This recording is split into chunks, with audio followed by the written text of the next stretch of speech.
प्रसंग है उत्तरकांड का। संवाद है मर्यादा पुरुषोत्तम भगवान श्री राम और काकभूषण जी का।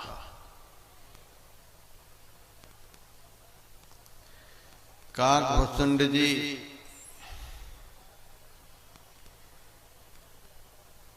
काक शरीर से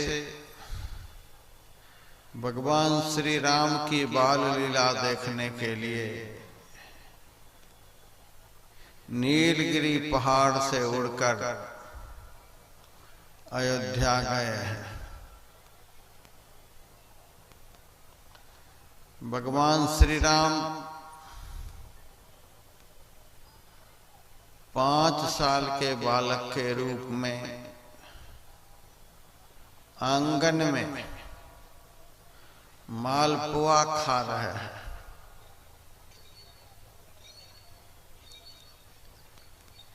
खाते हुए बच्चे के हाथ से मुंह से अन्न कण थोड़ा बहुत गिरता ही है।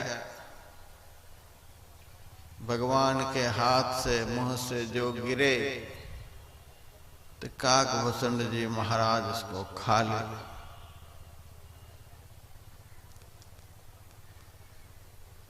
एक बार ऐसा हुआ कि भगवान श्री राम काकभूषण जी महाराज को पकड़ने के लिए हाथ बढ़ाए तो काकभूषण जी महाराज भगवान के सामने से उड़ जाए। काकभूषण जी उड़ जाए तो भगवान रोने लग जाए। भगवान रोने लग जाए तो काकभूषण जी फिर आंगन में आ जाए। फिर पकड़ने के लिए हाथ बढ़ाए तो फिर उड़ जाए। उड़ने पर भगवान रोने लग जाए। यह भगवान की लीला अयोध्या में हो रही है। यह सब देखते देखते काकभूषण जी महाराज के मन में मोह हो गया कि लगता नहीं है कि ये भगवान है। भगवान होते तो ये हमें पकड़ लेते। जो भगवान एक कौवा को नहीं पकड़ पाते हैं, वे भगवान जिस दिन हमें पकड़ने के लिए यमदूत आएंगे उससे हमारी रक्षा कैसे करेंगे? यमदूत को ये कैसे पकड़ेंगे? मेरे जीवन में विपत्ति आ जाएगी तो विपत्ति से कैसे बचाएं? दूसरी बात, ये खुद रोते हैं। जो खुद रो रहे हैं वह भगवान कैसा? जब भगवान ही रो रहे हैं तो ऐसे भगवान का भजन करने वाला कैसे जीवन में खुश हो सकता है, प्रसन्न हो सकता है? लगता नहीं है कि भगवान। कभी हंस रहे हैं, कभी रो रहे हैं, कभी मेरे पीछे भाग रहे हैं तो कभी हम इनके पीछे भाग रहे हैं। और भगवान होकर के मालपुआ खा रहे हैं, भगत को रोटी पराफत है। लगता नहीं है कि भगवान है। पहले तो भक्त को हम जिनका भजन करते हैं सब तरह से उनकी भगवत्ता पर, उनकी महानता पर संदेह न हो। जिनकी हम आराधना करते हैं, उपासना करते हैं, जिनको हम अपना आराध्य देव मानते हैं, सब कुछ मानते हैं, उनके प्रति हमारे दिल में लाख विपत्ति आने पर भी संदेह न हो कि ये हमारी पुकार को सुनते भी हैं कि नहीं सुनते हैं। हमारे जीवन में विपत्ति आने पर ये देखते भी हैं कि नहीं देखते हैं। हम संकट में पड़ते हैं तो हमारी रक्षा ये करेंगे कि नहीं करेंगे। कहते हैं ये ब्रह्म रूप हैं, सबके साथ हैं, लेकिन हमारे साथ हैं कि नहीं हैं।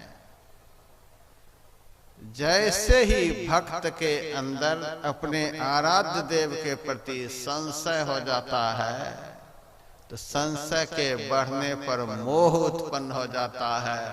मोह के उत्पन्न होने से अज्ञान की वृद्धि हो जाती है। अज्ञान की वृद्धि हो जाने पर श्रद्धा और विश्वास खत्म हो जाता है। श्रद्धा और विश्वास के खत्म हो जाने पर उस भक्त का सत्यानाश हो जाता है। इसीलिए कभी भी अपने आराध्य देव के प्रति मन में संशय न होने चाहिए कि ये पूरे हैं कि नहीं हैं।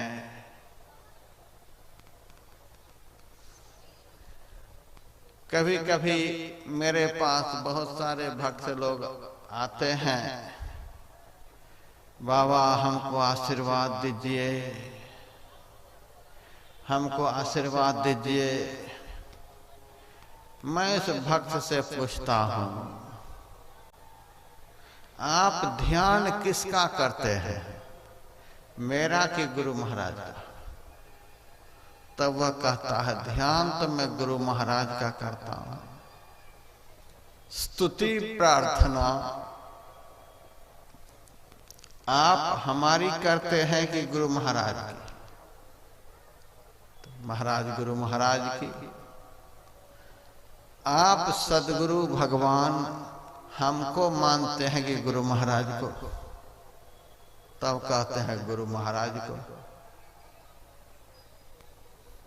जब आप अपना सदगुरु गुरु महाराज को मानते हैं, ध्यान आप गुरु महाराज का करते हैं, स्तुति प्रार्थना गुरु महाराज का करते हैं, तो वरदान मांगने के समय मेरे पास काहे आ जाते हैं? उनके पास क्यों नहीं जाते? लगता है कि उनको आप कागज मान रहे हैं। गुरु महाराज कागज के फोटो में है, कागज है। कागज से हमारा क्या होने वाला है? गुरु महाराज कागज के रूप में है, पत्थर के रूप में है, मिट्टी के रूप में है, सीमेंट की मूर्ति के रूप में है। तो सीमेंट से आपका क्या होने वाला है? दीवार बन जाएगी।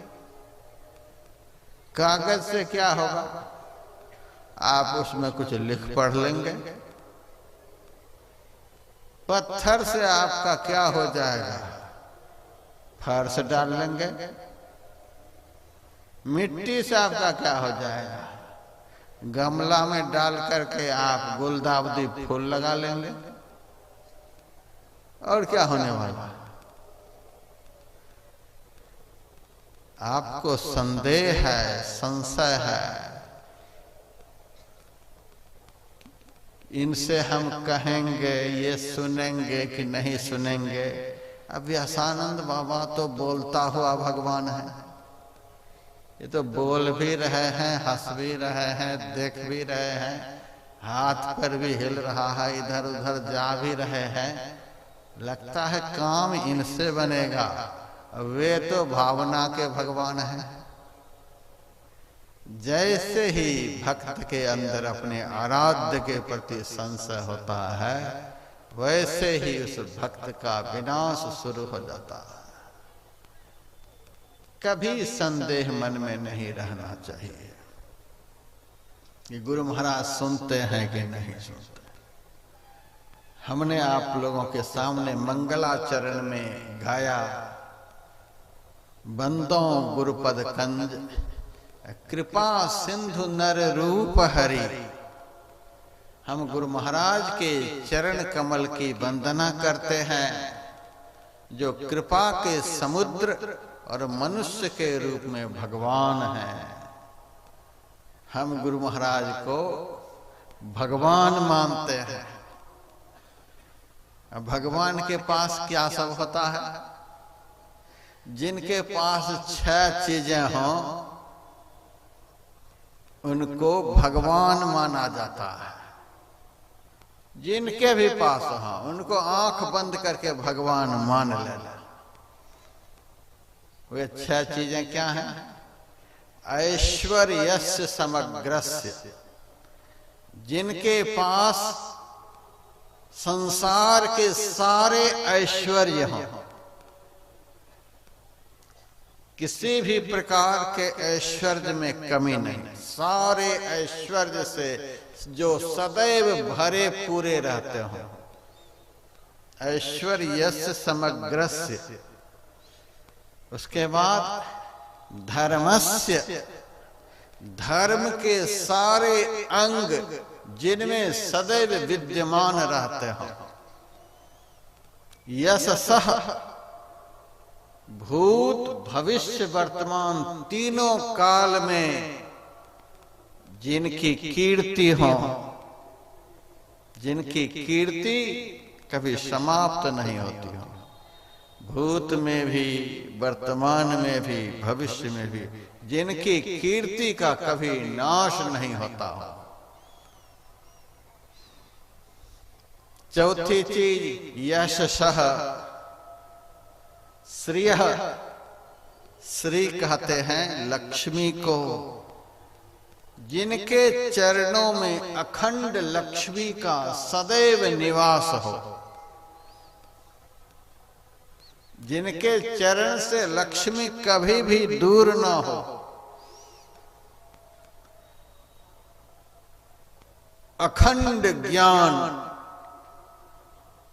जिनमें सदैव समाहित हो, अखंड ज्ञान के जो भंडार हो, और सब में रहते हुए, सबके साथ रहते हुए, कण कण में समाये हुए और सबसे निर्लिप्त हो, वैराग्य के स्वरूप। ये 6 ऐश्वर्य, ये 6 सद्गुण, ये 6 चीजें जिनमें हो उनको भगवान कहते हैं। हम यदि अंदर से गुरु महाराज को भगवान मानते हैं, यह भी मानना पड़ेगा कि ये सारी चीजें हमारे गुरु महाराज में हैं। जब गुरु महाराज में सारी चीजें हैं, ये सारी चीजें गुरु महाराज अपने बेटे पोते के लिए नहीं रखे हैं, हम ही लोगों के लिए रखे हैं। गुरु महाराज का बेटा कौन है? गुरु महाराज का पोता कौन है? गुरु महाराज के नाती कौन? गुरु महाराज का परिवार कौन? हम ही लोग तो हैं।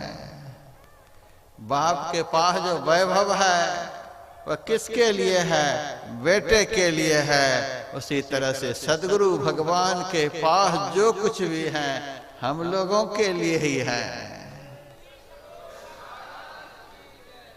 ऐसा विश्वास होना चाहिए, ऐसी श्रद्धा होनी चाहिए, तब बात बनेगी।